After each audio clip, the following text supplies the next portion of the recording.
Hello and welcome back, or welcome if you've never been here before, to Nurse's Notes by Elmira. I'm Elmira Hinton, registered nurse. I'll be your mind-body wellness guide on this particular episode. And just in case you've never met me before, this is your first episode that you've listened to, again, welcome. And just a brief summary about myself. I've been a registered nurse for over 40 years. And while I've pretty much ended my hospital career, I still felt a calling and a need to share what I've learned about mind-body wellness over the 40 years. And I love to support you in finding that journey for yourself to be the healthiest, most vibrant of yourself. Okay, so let's jump into today's episode. The nutty truth about peanut butter. Today, we're going to crack open the jar on a topic that's creamy, crunchy, and packed with both nutrition and sometimes even controversy. Peanut butter. We'll dive into the health benefits, how much Americans consume, the best and the worst peanut butters, and even settle the debate on whether you should refrigerate it or not. So grab a spoon and let's dig in. First of all, the reason I chose this particular topic, several years ago, I actually did a Facebook Live, and it got a lot of attention when I was talking about peanut butter, when I was actually on live.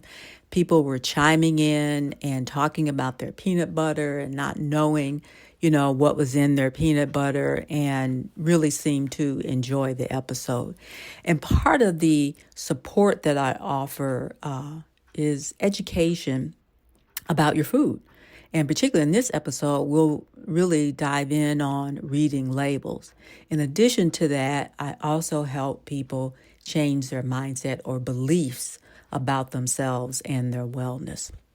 Again, I chose this particular topic because everybody has at least one, if not two jars of peanut butter in their pantry, because there's crunchy people out there and there's creamy people out there in the households. And so sometimes people may even have a couple of jars of peanut butter on their shelves. And the first thing about peanut butter is that it's very popular. Just as in 2024 in North America alone, peanut butter market was value of like 293 kilotons, and it's projected to reach over 374 kilotons by 2033. Americans take their peanut butter very seriously, consuming billions of pounds of peanuts annually. Leading the charge in sales is Jif with over 30% of the market, and that is a lot of PB&Js. The health benefits of peanut butter, not just a delicious spread. Peanut butter is packed with healthy fats that support heart health. It has protein in it, about 7 to 8 grams per serving, to keep you full and fueled. Remember, I love the combination of fat and protein. Not necessarily a huge release of insulin when you just have fats and protein, but you also get quite a bit of energy and satiety with that. It has a low glycemic index to stabilize blood sugar levels, and nutrients like vitamin E, magnesium, and niacin for brain and body health. Okay? Just one tip, choose a natural peanut butter with no added sugar or oils for the maximum health benefits. Now, you might have to invest in one of those electric stirrers to keep the peanut butter and the oil, because sometimes it separates. But believe me, it'll be well worth it. So the Valencia versus the traditional peanuts. Now, the reason I talk about the Valencia nut is because at Costco, they have a Kirkland signature peanut butter that uses the Valencia nut. And it's known for its natural sweetness and low mold risk, particularly because it's grown in a sandy soil. So it has a low risk of mold, as is traditional peanut butters like Jif and Skippy, my understanding, use a runner peanuts. which are commonly mass produced and they're grown in like regular soil, so have a high probability of having exposure to mold. The Valencia peanuts equal just plain old better flavor, fewer contaminants, and no need to add extra sugar because it's a little bit sweeter nut just to start with. Traditional brands often add hydrogenated oils and sweetener to maintain that texture that we like. So if you use a natural peanut butter, the texture might be a little bit different for you, but again, the stirring really supports that. Mixing those natural oils up really well so you can spread the peanut butter over what you like. Now, I'll veer off on this a little bit because I've seen even in, vending machines or in those open refrigerator containers, particularly places where you can grab sandwiches. I think it's something by Smucker's where you can get a crustless peanut butter sandwich. And the problem is it's not just peanut butter. They have almost equal amounts of grape jelly on there, which is probably usually pure sugar in addition to the bread, and they've cut away the crust. So you're really then just getting almost like a piece of cake as far as eating something is concerned. So really take that into consideration.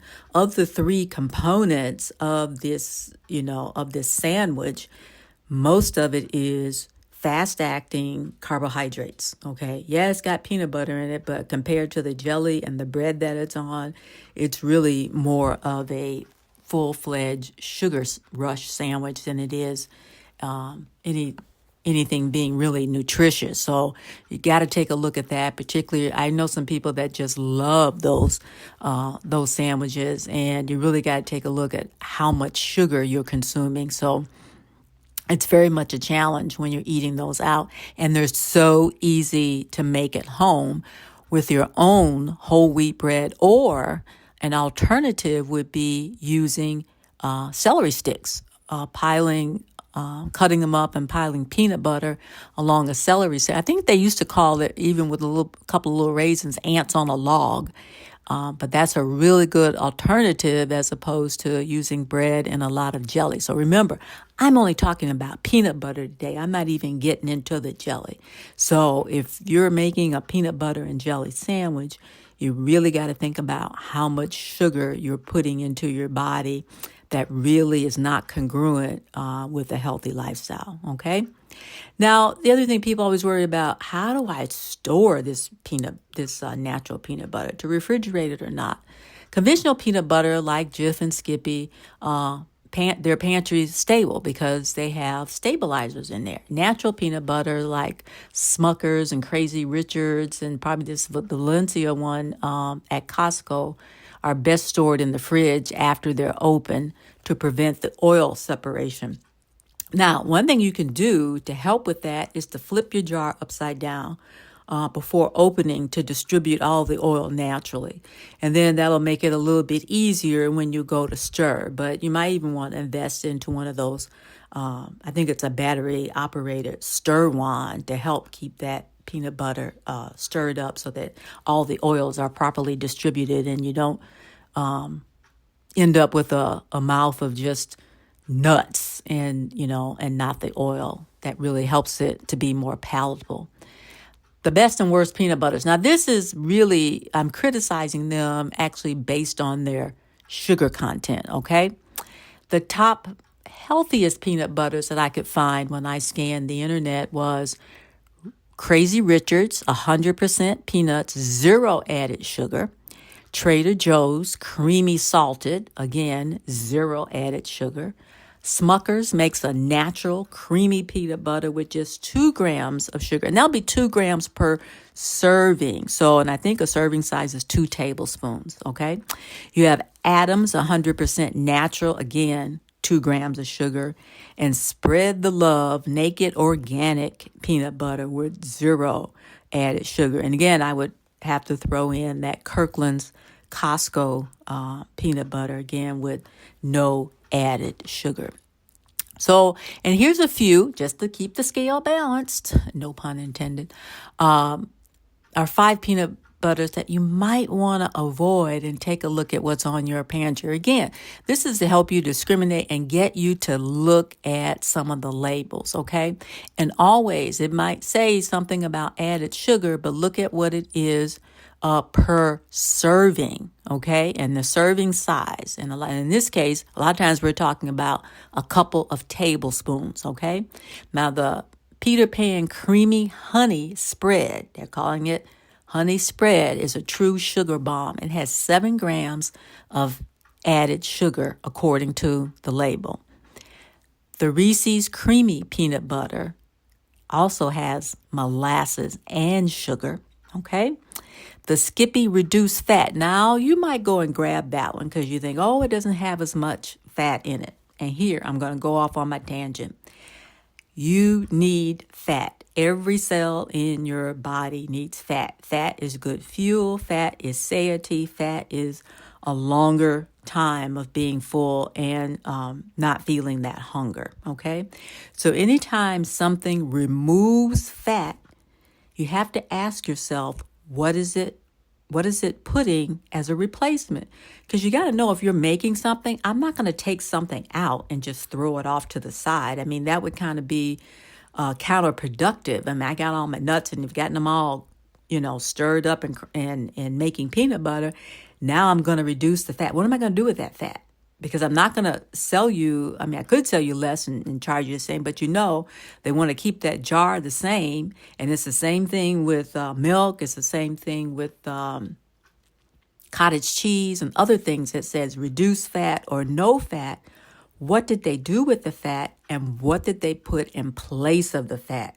That's really more important. A lot of times they'll re-bulk it up with something else. If you go and look at the label, you'll think, what is all this stuff in here? It's usually contents, because they've taken the fat out and then they put fillers in to compensate for removing the fat. And you really want the fat. The fat is good for you. It keeps you full. It keeps your blood sugar stable.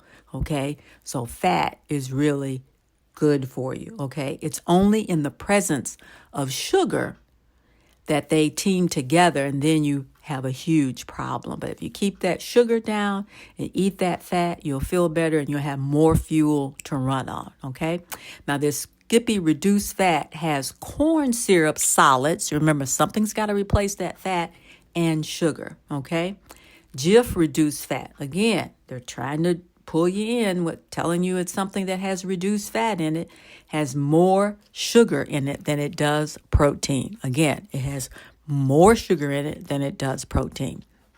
And now it's taking away the fat.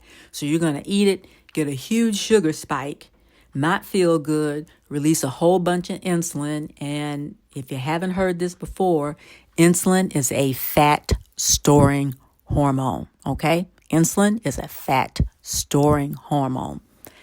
And the last one I'll speak of is Skippy Natural with Honey. Has 5 grams of sugar per serving. Again, that's usually per 2 tablespoons. So again, this episode I wanted to share with you for 2 reasons. Most people have a jar or 2 of peanut butter in their pantry. And secondly, it can be healthy. It can be a good lunch for you. And I avoid saying the word snack, and that'll be a whole nother episode. But it can be a quick lunch, a quick dinner, a great breakfast in the morning, if that's what you like. Again, because you got that fat and that protein in there. So it's really great as a food group in and of itself. If that's something that you want to eat, but you got to look at what you put with it. When you slather on that jelly and you put it in between 2 pieces of bread, you're really taking away all the health benefits of it, because you're making it more of a sugar bomb than anything. Okay. Last thing, how peanut butter can fit into a healthy lifestyle. Again, use it to fuel your workouts, to curb hunger, to keep blood sugar stable. Now, you could pair it with the apple. Again, I talked about celery. And that's really a great go-to, to chop up some celery and keep it in, and wash it and keep it in a plastic bag. I know you're going to think this is weird. I used to carry celery around in my bag all the time because, one, I liked it because it was crunchy, and it kind of reminded me potato chips. You can eat it with a host of other things. If you have some kind of protein you want to put on it, particularly like peanut butter, you can spread peanut butter on celery and have a great meal with that. And it's hydrating because celery has a huge water content to it. So it's a really good veggie to have around. Or you can pair it with a whole grain for a balanced diet. So take a look at your bread. If you're going to eat peanut butter on bread, take a look and see how much sugar your bread has in it so you can get a full effect of what you're actually going to be consuming. You have a little bit of sugar with the apple, push with that.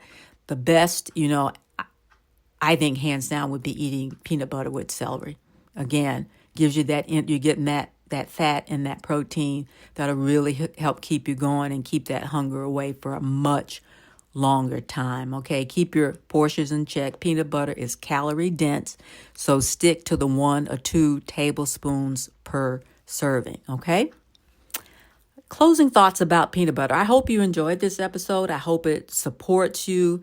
I just wanted to pick something that was very common to everyone, very well known, and giving you an opportunity to maybe discern, take a look at your labels, okay, to see what you're actually getting sometimes when you're looking at a processed food and trying to make the healthiest choices for yourself. Whether you're a true creamy fan or a crunchy fan, peanut butter can absolutely be a part of a healthy lifestyle. Just choose wisely, store it properly, and spread it in moderation and on the right base. Consider all of that when you're choosing to have peanut butter for a meal or for a snack, okay? Again, if you feel like this episode supported you and it might be able to support somebody else in their healthy lifestyle, or they just want to understand where you're coming from, share this episode out. I, greatly appreciated that. Having more and more listeners would be fantastic. Comment about the episode. I'd love to hear what you have to say, and let me know if there's anything else that you'd like to hear me do a presentation on that would support you in your health journey. Remember, this podcast is Nurses Notes by Elmira. I am a mind-body wellness coach, and I would love to support you in your efforts, in your journey to your healthiest you. Again, somewhere either below or in the comment section, there'll be opportunity for you to comment, as well as even if you'd like to click and book a brief 15-minute discovery session with me, that would be great. All right. Until next time, stay healthy and keep spreading the love. Talk to you soon.